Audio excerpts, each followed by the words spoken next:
Good turnaround Tuesday, everybody. Hi, Hugo, my trading warrior brother. Marco, how's it going? Let's take a look around. Very interesting day yesterday.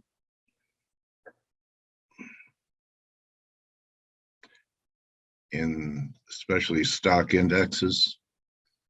I guess you have to call this a Kabul low or a Afghan low. And in Nasdaq, can you guys hear me? I can hear you, Coach. Okay, maybe it's okay. All right, so in Nasdaq, something with my headset here. Just taking a look at the daily here. I'm not an expert in candlesticks, but if you see yesterday's candle, is it possible? And I'll ask guys that know more, like maybe Blake knows. Is that a hanging man? Anyway, look at what it held. Low Sinatra, Jays. Came all the way back down to this support level and a trend line.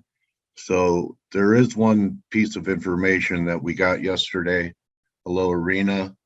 Yeah, I know Kiwi getting killed. I'm not sure what the central bank did, but must have been disappointing. Maybe they didn't tighten.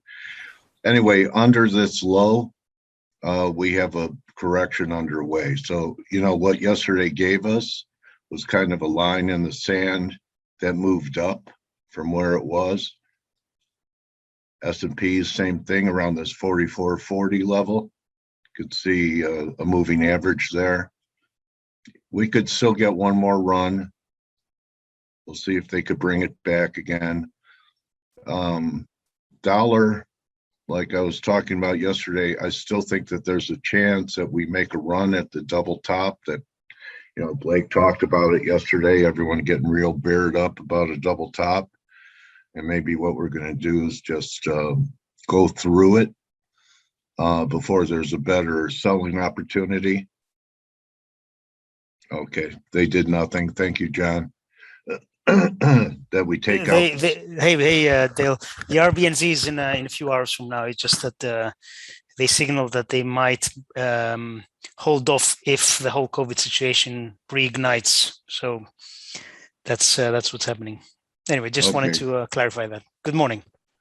Good morning. Okay, now it's better. Okay, now I was only hearing out of one ear. Okay. And something that we haven't talked about in a little while is the euro pound. And once we had this little throw over and closed above it, and then even had one pullback back to where it turned good, that's pretty good action right now. I was sidetracked obviously with some other things, and the yen is up a little bit. This is my ideal scenario, that we get a new high in the Dixie and that we get a failing rally in US dollar yen up here around 110.10 for one more decline under 108.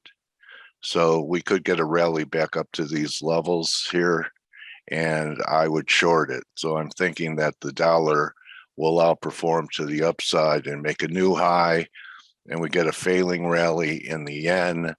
Canada, it's probably a sale, because look at where oil held yesterday, guys, right here at this descending triangle line. And it almost looks like a decent shot to buy the energy here and be wrong under 543 for one more rally. So it's a pretty good area knowing for a stop. It might even be long, and if we take out this area, reverse to a short under 65.48. But it didn't even quite get to this descending triangle line, and triangles are could be a continuation formation, and maybe we have one more run. Something to keep in mind before I turn it over to Stell and Blake is that when you see a foreign policy blunder or whatever you want to call it, our adversaries look at it as a weakness, and all presidents are tested usually within their first year term. So I think there's going to be more testing of President Biden, especially after this. In fact, aren't we going to have more troops? Oh, you're thinking of fading the USD when US can't quite get it up. Yeah, I always think ahead, Richard. Yeah, so we'll see. We're only 40 pips away. Okay, Amira got his third vaccine. That COVID may be the bigger issue than what's happening humanitarian wise in Afghanistan. So I think President Biden's our adversaries are going to be looking at what happened here. In fact, I think we have more troops in there now for the evacuation than we had pre-evacuation. So anyway, another mess.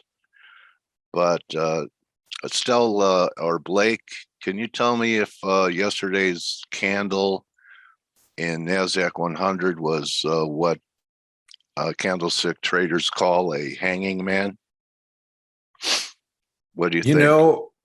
Good morning, and Good morning, I don't know buddy. if Stilis has anything to say about that, but there were some hanging mans yesterday, and let me pull up Nasdaq just really to confirm that, and also one of the things about yesterday we also have to pay attention to, and by the way, that is a hanging man. Okay, thank you. Yeah, I'll show it to you guys. One of the other things that that you got to pay attention to as well is the Nasdaq DSI was at 91 yesterday. Yeah. So I mean, that's pretty crazy. So yeah, this is, you can see it right here, guys. This is a hanging man. Now, if this was a now you probably like, well, why isn't that? Oops, here, I'm trying to grab it for you guys so you guys can see it. Shoot, I didn't want to do that. You guys are probably like, well, why isn't that a hammer? It's because when it's with that Near a high. It's near a high. Yeah, it's after a prolonged uptrend. So okay, that's a hanging man. I knew you know. Is it a good reversal signal? No, it's not. But it is one. It's a risk. It is a risk. But like I said, it's not just the Nasdaq. Look at the S&P. Not the S&P. Well, the S&P is more just a pin bar. If that candle was a little smaller, it'd have been a hanging man. But the DAX also set up a hanging man as well, and you can see, that's a red candle. Yeah. Okay. So yeah, there's a couple hanging mans out there, and with the Nasdaq just and the VIX could not fill its gap yesterday when the market came back, and it's up again today. Left a gap yesterday morning. See that? Yeah, it sure did. Yeah. The thing about the volatility, I know DSI and VIX was down at like 9 or 10 a couple of days ago. It's back up at like 15. But volatility, remember, it can. Yesterday was yesterday the market was really stronger, but volatility stayed high, and volatility can start to creep up, as the market prepares for some sort of pullback. That is entirely possible. Okay, and so you got to keep that in mind. But one of the things that if you were on the webinars with us yesterday, I talked about the Aussie New Zealand. Here, I'll give you the analysis now. If you're not ForexAnalytix subscriber, you missed it when we were live talking about it yesterday afternoon. Here's the Aussie New Zealand, and you can read this. And you can read this analysis here. I'm going to put it up there. Intraday, Aussie New Zealand could see further declines towards the long-term 618% retracement at the 103.90 level ahead of the RBNZ this week. With the divergent daily RSI, we could see a bounce near the 104 level, and we had a descending wedge. And you can see what the 4-hour chart looked like and what we were looking for. A dip Yeah. Down towards 104 in a reversal. Yeah. The Aussie New Zealand, Wow. basically, dipped. Great analysis. Thank you. It didn't quite dip to 104. I was hoping it would dip all the way down to 104 and change. But now we've seen this big reversal ahead of the RBNZ. So the thing is if you're short the Aussie, it's a bit of a risk now. And that was, I just tweeted out, you got to be a little careful with being short the Aussie.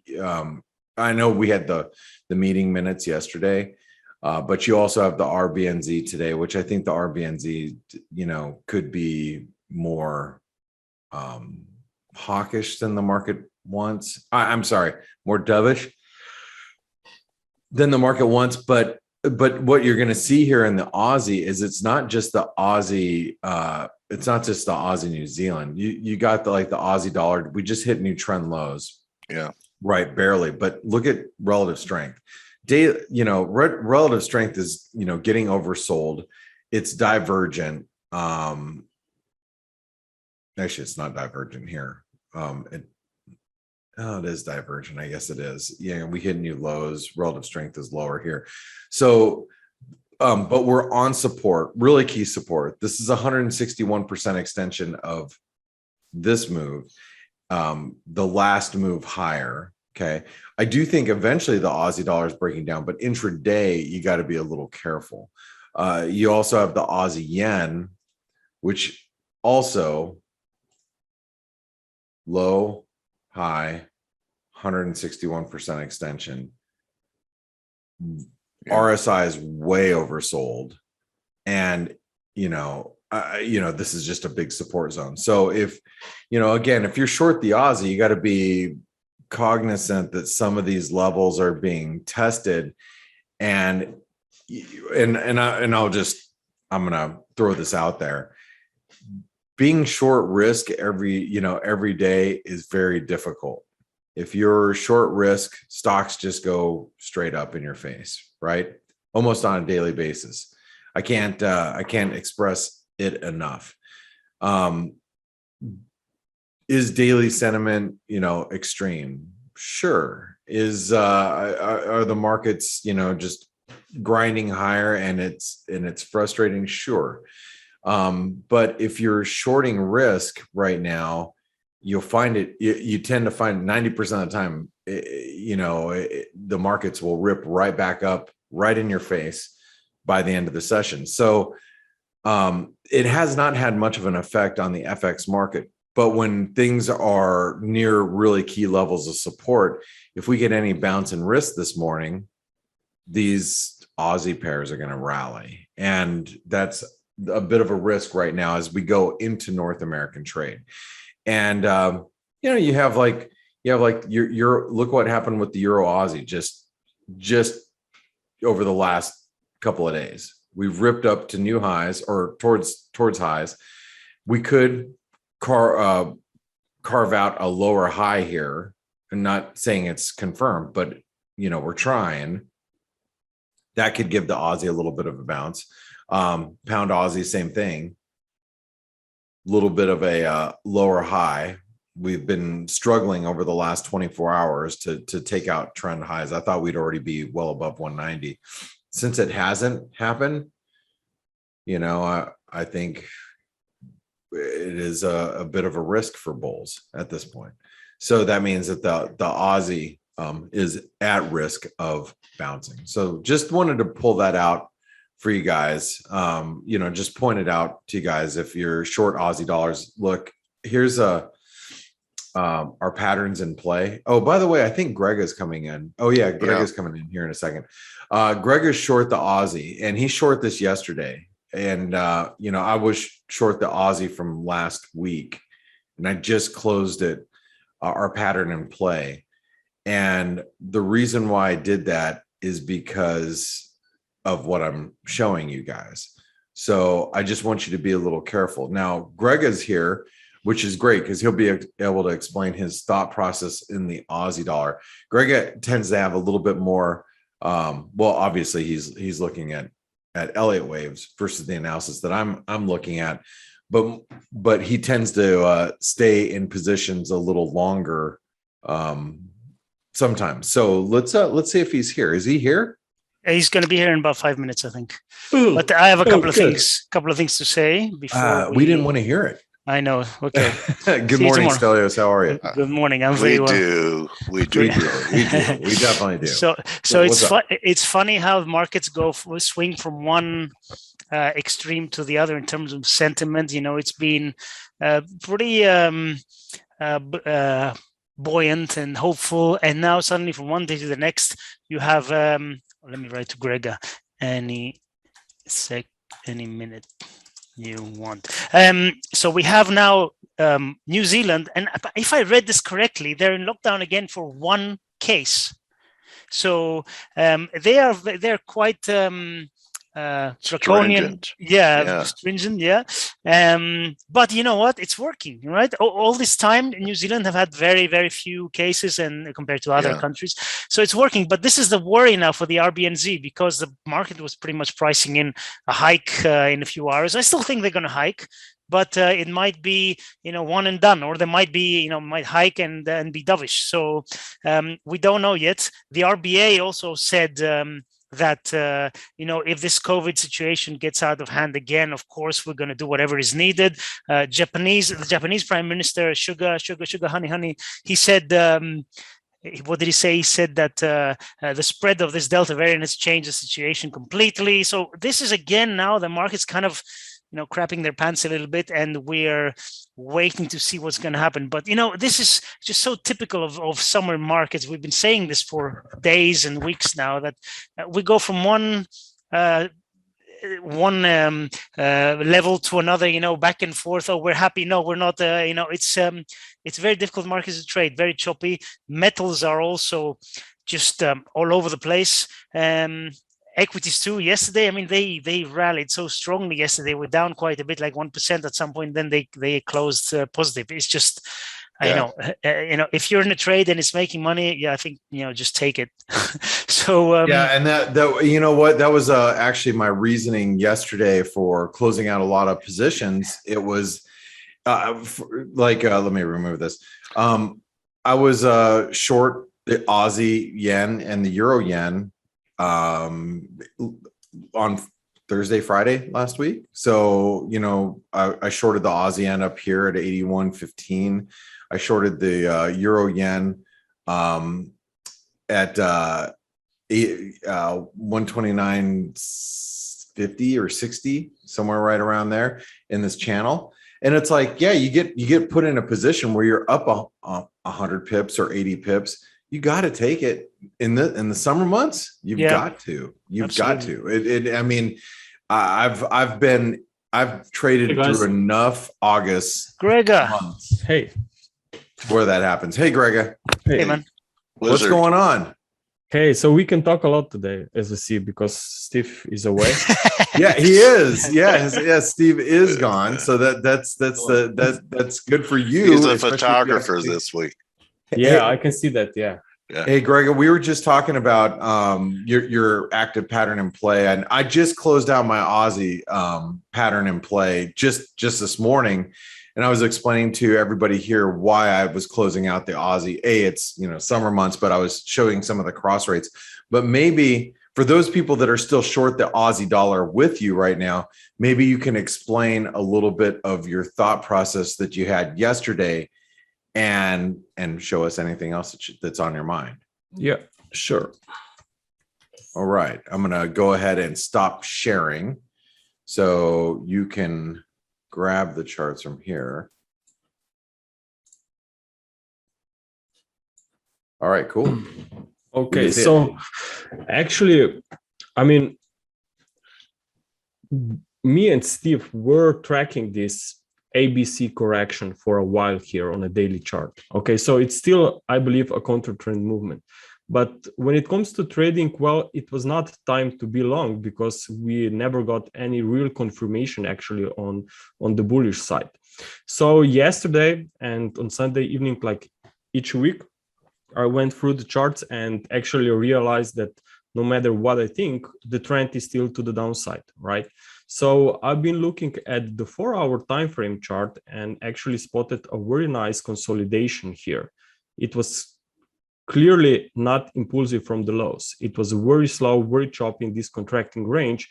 And that's why actually I said that this thing must see at least another push to the downside below that July levels. So I've been able to count these 5 waves within a wave 4 to make this triangle completed. And that's why I actually decided to try to jump into the short side on this pair.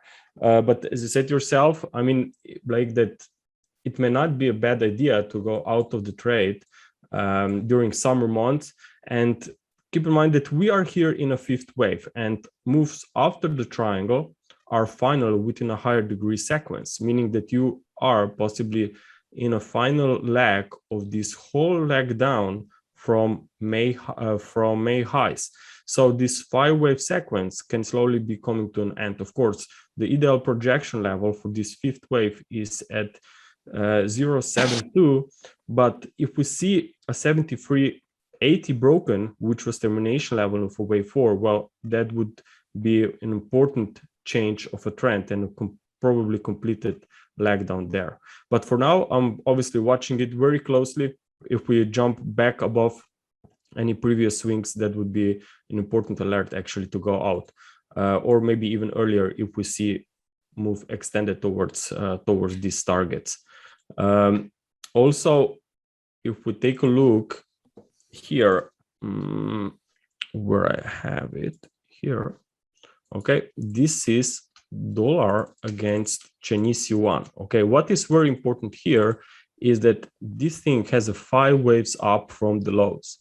Okay, and normally, as you know, this is very bearish for overall Aussie. So this was another indication why Aussie, however, somehow could face limited upside, and that's why I was even more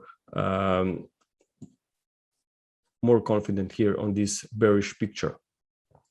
Also, if we look at some other markets, I mean, euro dollar here is also very interesting, at least now, because on the hourly chart, okay, we can see only 3 waves to the upside from the recent lows. And this is another thing that suggests the dollar may not see immediate reversal of this bullish move. So we can see some more dollar strength in the near future.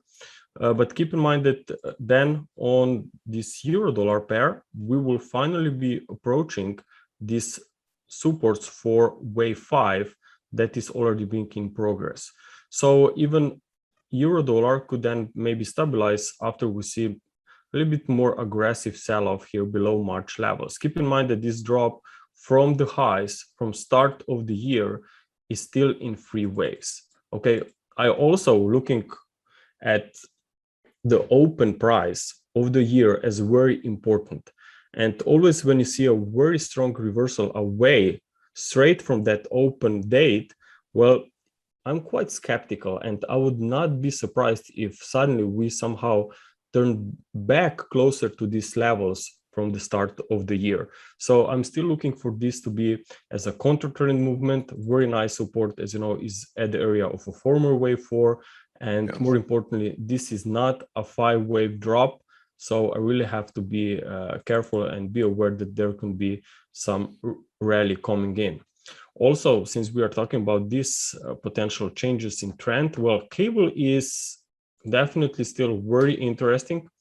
I mean, this was a 3-wave move. We stopped at the 38.2%. More importantly, this rise away from the 38.2% was very sharp, very strong one after a spike here below March levels. So it looks like that we cleared some stops down there, and that's why I'm even more confident that we could rally further. Keep in mind that this is still only 1 leg up from the recent lows. But even if this would be a corrective rise towards 1.41 level, and then we see a drop, well, even this corrective rise is incomplete because corrections are in 3 waves. And this appears to be very slow and choppy movement here. Also, we have seen this dollar move coming now in play since start of the week. Well, usually in the middle of the week, or towards the end of the week, these flows will change.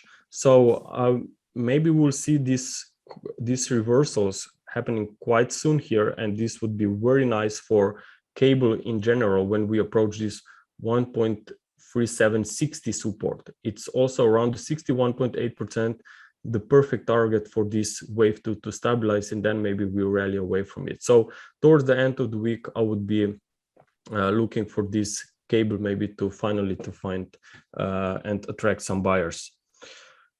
Also, let's take a look on gold. I'm sure that a lot of you is interested in gold here. We have seen a very interesting strong drop after short orders here at the start of last week. What is important whenever this happens is that you make a one step back and look at the big picture, because this is still at the end of the day the most important. And what I see here is still a very nice trend, the uptrend that I think is still intact, because you can see that the price action here is very slow, very choppy. It looks like it's a correction. Well, if that's the case, then ideally that's a triangle. But unfortunately, even triangle is still incomplete. Here I'm looking at it and tracking it for wave 4. Notice that was wave A. I have a wave B, and that free wave drop that we have recently seen was representing wave C within this triangle range. So it looks like that we could rally more from here, because if that's wave D, well, then you watch out for a push towards the upper side of the range. And even wave D should be made by 3 waves. However, nothing moves in straight line here. So watch out for temporary resistance, maybe at this trend line, maybe later today or tomorrow when we have the FOMC. We could definitely slow down a little bit here, but only for a temporary wave B setback. At the same time, whenever we see a drop here, if we see it, watch out this support here at 1750. Okay. So for now, I think that metals are sideways, but in the short term, they're even more bullish, I think. Okay, we have we have retail sales in about 3 minutes. Okay. Yeah. Just it's coming up in just a few minutes, and you were just pointing out gold. I mean, that was a big reversal from last week, and I think that that move back above the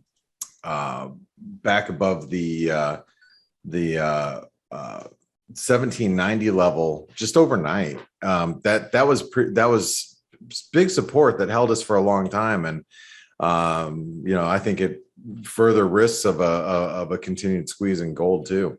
Yeah, I mean, if we really see some kind of a dollar reversing from resistance, I think that gold, which is already very bullish now, if we consider where it is against a lot of currencies, I think that this gold could attract even more buyers. So I'm thinking about more upside here on gold. And another thing, I'm not sure what your thoughts are on dollar Mexican peso. Well, I'm looking at this picture very bearish. Okay, we are seeing a very nice triangle. I think that this bump is sticking, and that sooner or later we will see out of this breakout of this consolidation. Again, Aussie is very bearish. Okay, we see Aussie trading very low, euro as well. So despite dollar doing quite well, dollar Mexican peso is not really rallying a lot. It's just holding this support. So when those currencies, if we see some kind of a stabilization, even is just a small recovery, I think the dollar Mexican peso could easily break to the downside. Let's not forget that crude oil also made a very nice and deep retracement recently, but dollar Mexican peso is still far away from that resistance levels. So I think that whenever these trends risk on mode, if they will come back with Aussie bouncing from support with crude oil stabilizing, I think the dollar Mexican peso is the one that we may watch very closely for potential breakdown here into wave 5. I'm obviously looking at this more aggressively towards bearish side because in the Elliott Waves structure, where I'm looking for a triangle to be placed here in a wave 4. Also, we have this triangle potential unfolding now in a wave E of wave 4. Okay, so resistance is here around 20.0 level, from where ideally we will see a new sell-off. But of course, a daily close, let's say below 19.70, could be quite aggressive here for this pair. Data coming out now, hopefully. Yep. Let's see what it is. I don't see it yet. No, me neither. Looking.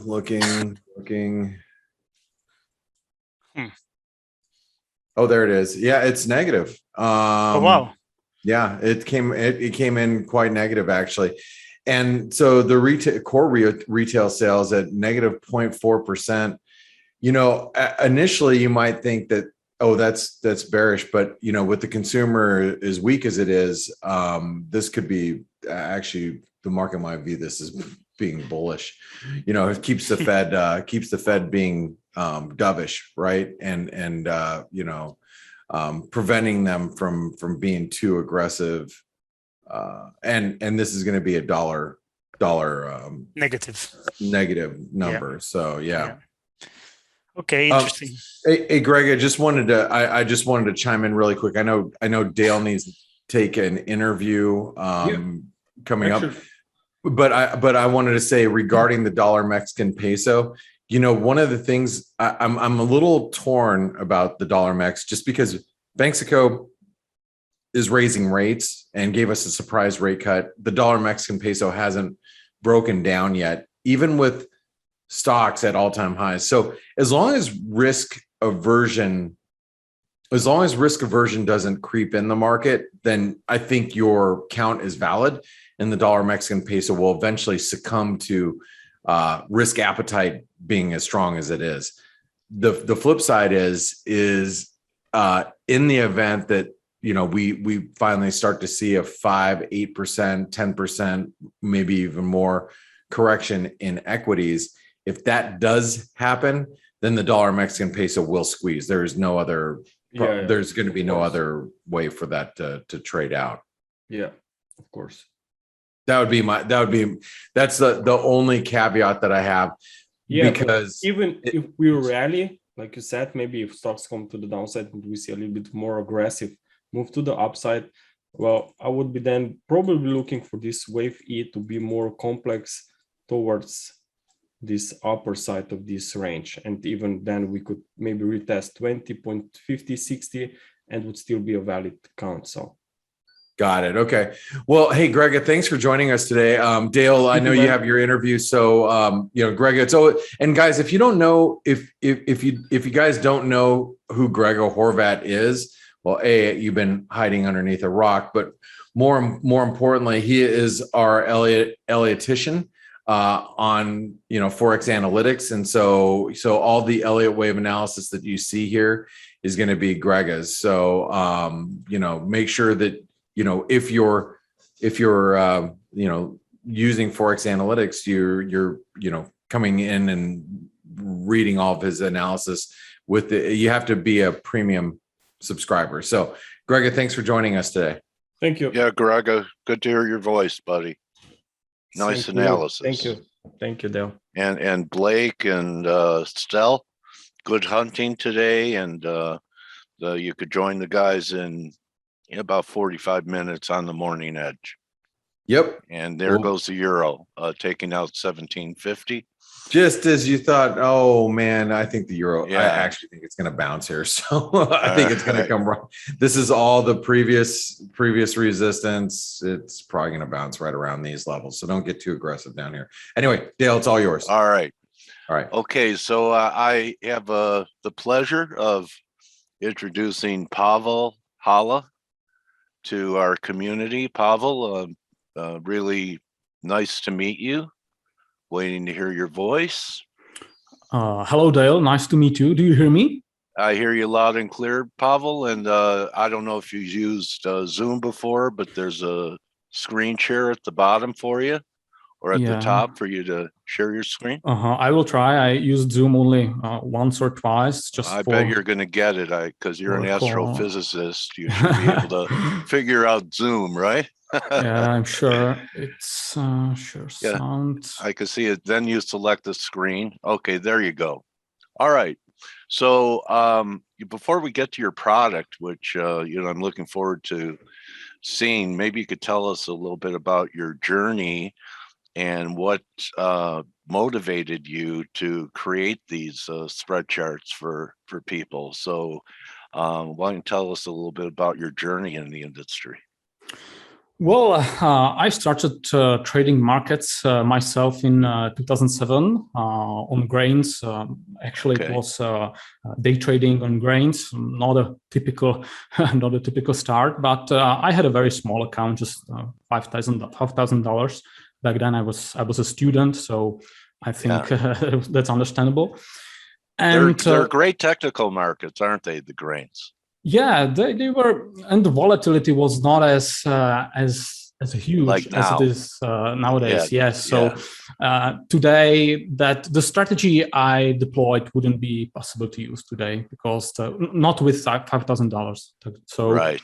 The markets changed over the time. Although there are many contracts on the grains, I believe they still have them, right? Well, 1,000 bushel contracts. Yes, there are some mini contracts, but they are less liquid, and well, you have to compromise and. Spreads are bigger and everything, right? Yeah, so. and they are not suitable for spread trading. Okay. But later I discovered the spreads. I mean, interdelivery spreads or calendar spreads on grains.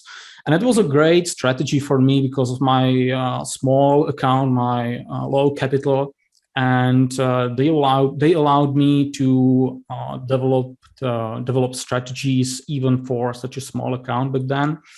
And it was working great. So of course, I was trading mostly spreads on grains, but also on other commodities like hogs and some soft commodities and so on, net gas. So these it's kind of unusual. Why your attraction to agricultural commodities? Were you brought up on a farm, or were you from an agricultural area? I'm curious as to, most people don't start with agriculture.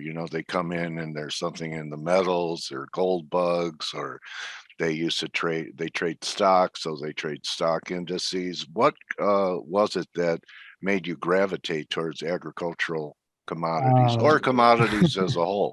Nothing like that. I grew up in mountainous region in Sudetenland in Czech Republic, and there is no agriculture because it's sort of mountainous countryside. Yeah. And, the trading or investing in a country or maybe in Europe in general is not.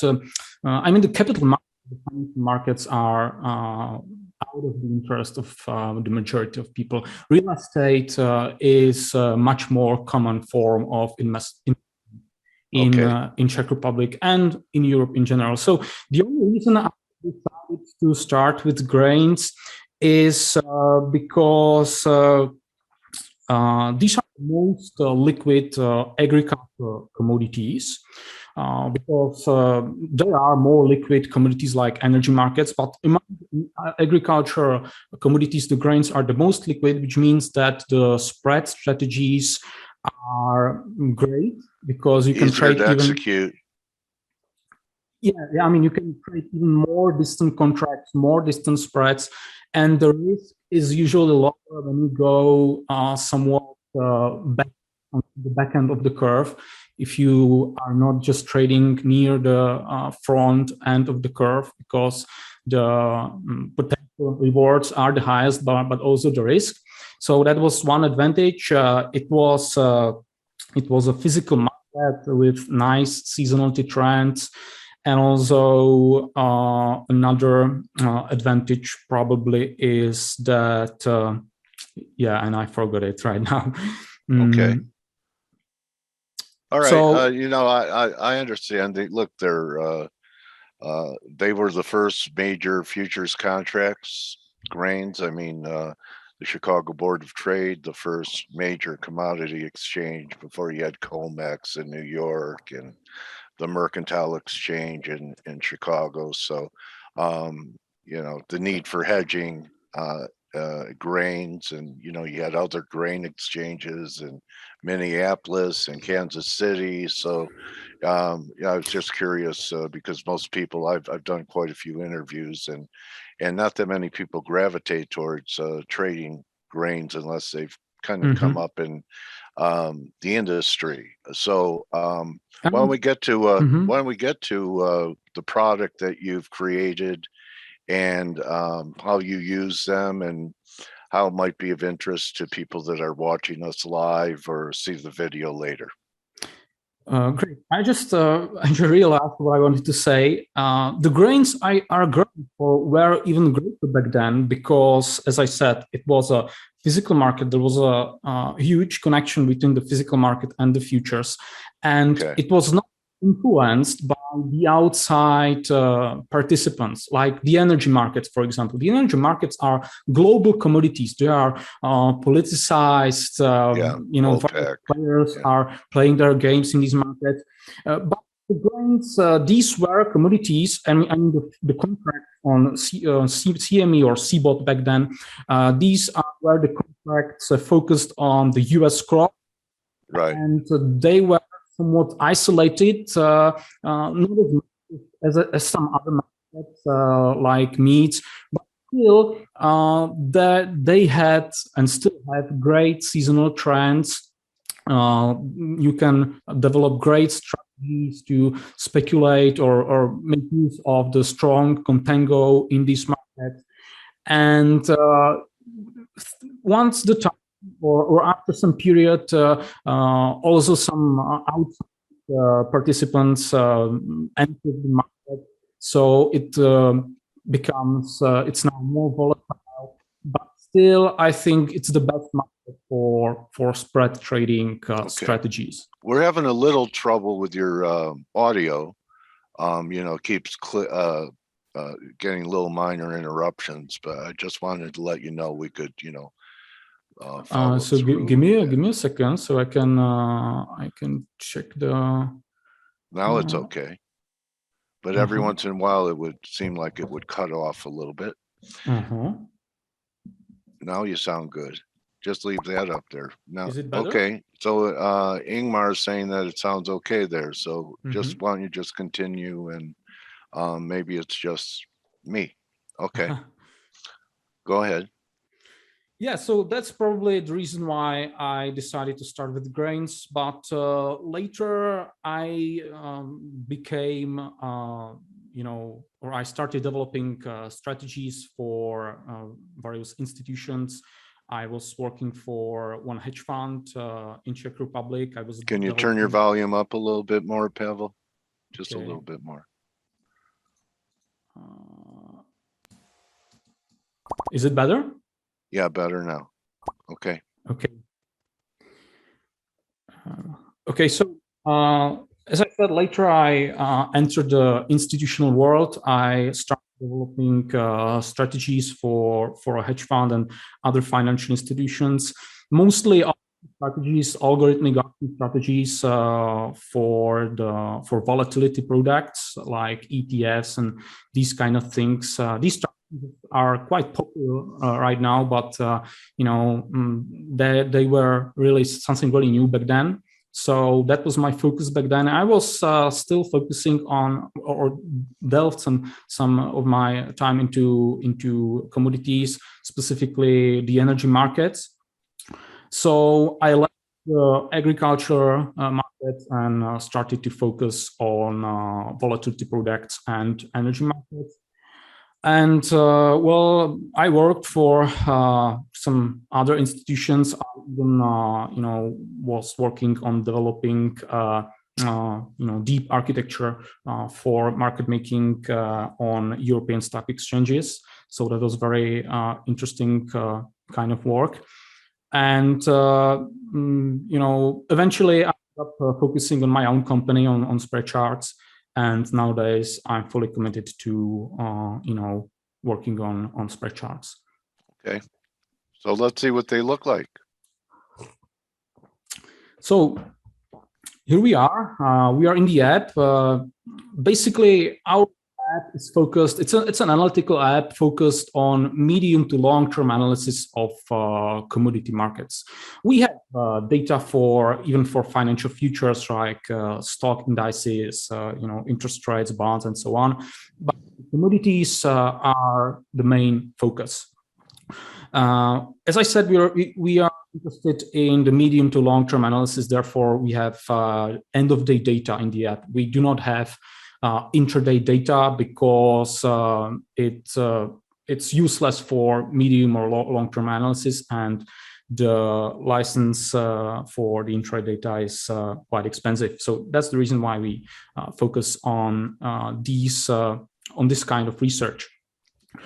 And our goal, or our once again focus, is to combine multiple sources of data to give you the best overview of the market. So I think I will show you some charts. Maybe I will switch to full screen. I will show you a few charts. I decided to take a look at the energy markets because once again, they focused on historically. And well, I think the energy markets are very important for many players, many traders. They are very, very liquid. And so that's it. Okay. And maybe I will start not with crude oil, but with nat gas. I mean, the Henry Hub natural gas. Okay. So let's open a few charts well, let's start just with these. And this is the price chart of the first continuous contract on nat gas, which means it's an contract. You cannot trade continuous contracts on any exchange. It's made by connecting individual or futures contracts or parts of the individual futures contracts together so that you can create a long-term chart with really long history. So keep that in mind. But we can see from the long-term overview that the nat gas is becoming quite expensive. We are at $4 right now, which historically over the previous decade was the level where the price tended to turn lower. It will be even more obvious when I show you the term structure chart for the nat gas, because the curve, I would say, is even more important on nat gas than the price of the front contract, because as you can see, the curve is really dynamic. It's rippled. There are huge differences between the winter season. We're in backwardation here, Pavel, in nat gas. Yes, we are in backwardation on the near and not. We are still in contango on the near end of the curve. I have some other charts, specifically about this metric, but definitely the contango is becoming much lower than it historically was. I can tango. How about you? Sorry? I can tango. How about you? It's a dance. The tango. Yeah, it's a joke, Pavel. I do not know. I'm not always serious, but okay. Anyway, so nat gas in the contango. So what's it telling you? Yeah, I will speak about contango a minute from now. But right now, what I want to show you is that the price is really elevated, because when you compare the current price with the 15-year average term structure, you can see that the front contract is above the 15-year average. Even when I show you the 30-year average term structure, you can see that we are well above that price. Okay. And that is interesting, because something like that would be unimaginable back, few years back. And keep in mind, the averages are valid for today, for this part of the year. They are constructed by taking the prices on August 16 over the past 15 or 30 years. That's because, as I said, there are huge differences between the prices in winter and in the off season. I know it's probably far-fetched, but does COVID have anything to do with the elevated price of nat gas as far as production? You know, we've had a lot of bottlenecks and shortages during this pandemic. Is that part of it? Definitely, there was a hit to production, and the terminals, I mean, LNG terminals were shut off, and the rigs were shut off, and so on. Yeah. But this is something that was building. I mean, the bullish momentum was building for a long time. In fact, we have been bullish about nat gas for some time. For example, in our research, even back in 2020, at the beginning of 2020, I guess it was in March, yes, we released an analysis that just was about the things that are about to change in nat gas. And basically, we anticipated that the nat gas would become much stronger than it was, thanks to the supply-demand mismatch. And it was well before the winter storm in Texas, well before the skyrocketing prices in Asia. So we have been bullish about nat gas for quite some time. And that's cool. So if I'm reading you correctly, I'd say that you're probably still long-term constructive and short-term believe that there could be some pressure perhaps for the remainder of the summer into the fall. Exactly. Like that. Exactly. I'm a mind reader. Yeah. So I was thinking that's what you're looking to take advantage of these elevated levels now for just a more of a shorter term type trade, a month or two. Is that your time horizon for taking advantage of perhaps how are you going to take advantage of it? How do you construct the position to take advantage of overvaluation short term of nat gas prices? Well, I no longer trade futures. First of all, because when I was working with the institutions, I had a professional status. But later, I just didn't have time to focus on these short-term strategies. But if I would want to, make use of this opportunity, I would either use or trade it through some more distant spreads, interdelivery bear spreads on nat gas. Maybe such as I have one bear spread here, which is the spread between February and January 2022. But frankly, the risk is definitely elevated because of the long-term bullish bias. So maybe I would also go with some option strategies on leveraged ETFs, for example, shorting some ETFs on nat gas, but very dangerous for unexperienced traders. So I would like to warn anyone trying this without understanding these option strategies perfectly. So it sounds like that what you would want to do now that it's elevated, since my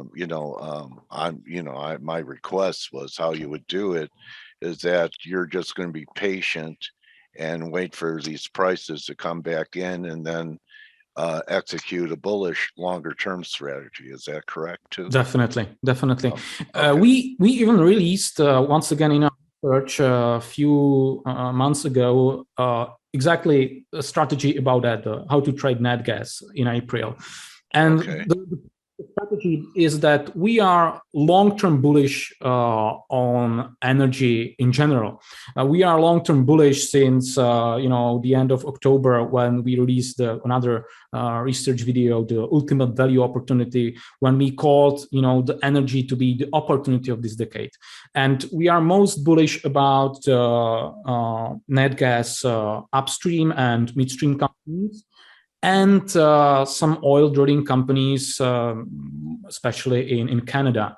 But the point is, the best way how to, in my opinion, or in our opinion, the best way how to make use of this opportunity is through the equities, not with the futures or the ETFs on the nat gas itself, but through the upstream or midstream companies in nat gas. That's the best way how to ride the trend. And is it because it's smoother as far as in terms of volatility?